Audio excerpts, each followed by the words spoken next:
भारी बारिश से देश के कई हिस्सों में बाढ़ के हालात बने हुए हैं। मानसून लगातार रिकॉर्ड पर रिकॉर्ड तोड़ रहा है।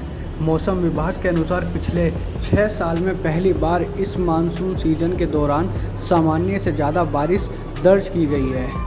4 माह में हुई कुल बारिश ने 25 साल का रिकॉर्ड तोड़ दिया है और अब 102 सालों के रिकॉर्ड तोड़ने के करीब है।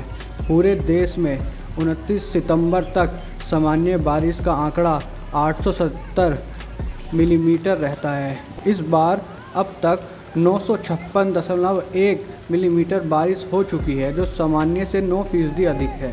चलिए अब बात करते हैं क्यों बदल रहा है मानसून का पैटर्न। मौसम विशेषज्ञों के अनुसार सामान्य से कम बारिश में भी बाढ़ के हालात 2 ही वजहों से बन सकते हैं।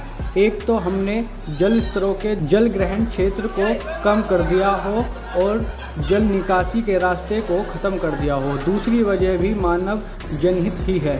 अगर बारिश की आवृत्ति और प्रवृत्ति में बदलाव दिख रहा है तो यह कुदरत से इंसानी छेड़छाड़ का खामियाजा है। यानी पूरे सीजन के दौरान संतुलित बारिश न होकर आखिर के कुछ दिनों में यकायक भारी बारिश की वजह मौसम चक्र में गड़बड़ी से जोड़कर देखा जाना चाहिए। ग्लोबल वार्मिंग से प्रकृति दुनिया के कई हिस्सों में ऐसी तबाही दिखाने लगी है। चलिए अब जानते हैं भारी बारिश की 3 प्रमुख वजह। पहला, अगस्त महीने से भूमध्य सागर यानी कि पैसिफिक ओशन पर सक्रिय अल नीनो, जिसने जुलाई से मानसून को रफ्तार दी है।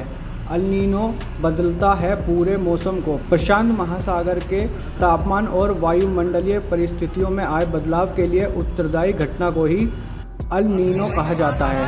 इसके परिणाम स्वरूप समुद्र का तापमान 3 से 4 डिग्री बढ़ जाता है।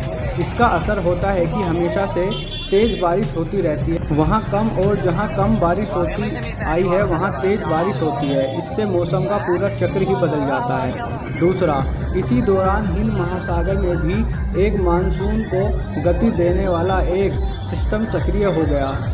तीसरी वजह है कि बंगाल की खाड़ी में एक के बाद एक बनने वाले लो प्रेशर सिस्टम मध्य भारत में हुई रिकॉर्ड बारिश की ये 3 प्रमुख वजह हैं।